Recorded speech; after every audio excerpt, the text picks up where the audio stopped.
Hello, everyone. Welcome to the Newsbrowse News broadcast. NHK reports that U.S. forces have seized an Iranian-flagged cargo ship identified as the Tuska in the Gulf of Oman on Sunday. The Central Command, CENTCOM, stated that its forces had also directed at least 27 vessels to turn around or return to an Iranian port as part of an ongoing blockade of Iranian ports and coastal areas. Footage released by CENTCOM shows U.S. forces issuing warnings to the Tuska, including a threat of disabling fire and an order for the crew to vacate the engine room. The seizure occurred after the ship failed to comply with these warnings. The Wall Street Journal, citing shipping experts, noted that the Tuska is part of a fleet that frequently sails to China and has been observed in waters known for illicit ship-to-ship transfers.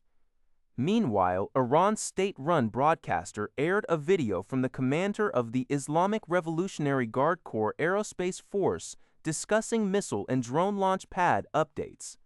Separately, China's foreign ministry stated that President Xi Jinping emphasized the need for an immediate and comprehensive ceasefire, and for the Strait of Hormuz to maintain normal passage in a call with Saudi Crown Prince Mohammed bin Salman.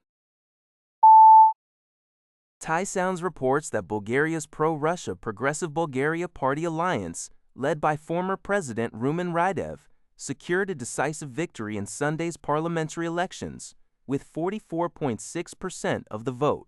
This outcome, announced on Monday, far surpasses that of long-dominant pro-EU parties and could signal a shift in the European Union's dynamics, especially coming a week after the defeat of Hungary's pro-Russia Prime Minister, Viktor Orban. Radev, a self-proclaimed Eurosceptic, advocates for improved relations with Russia, including resuming imports of Russian oil and natural gas, and opposes military aid to Ukraine.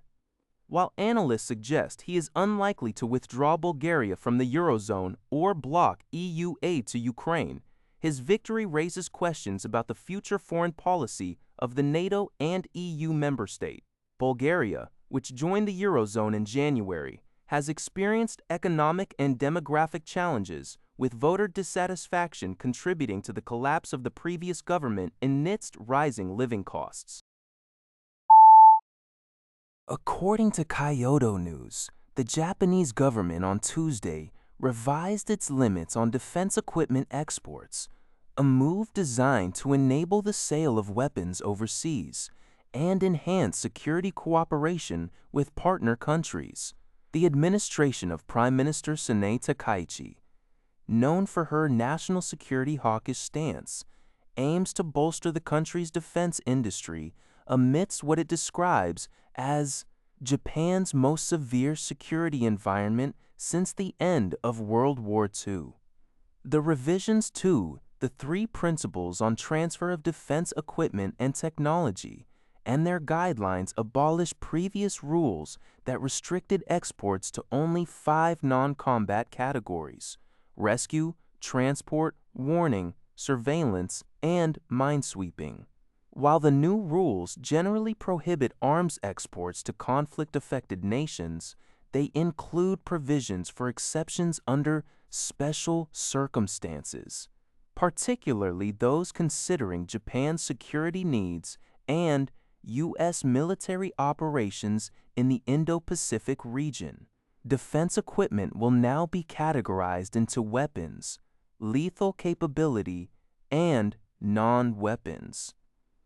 Non-weapon exports, such as warning and control radar systems, will face no restrictions.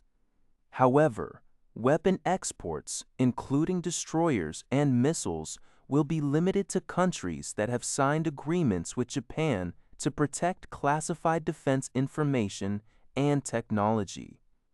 This decision, which stipulates that Parliament will only be notified of weapon exports after government approval, is expected to draw significant criticism from opposition parties who argue that prior parliamentary approval is essential to prevent Japan from contributing to conflicts or arms races.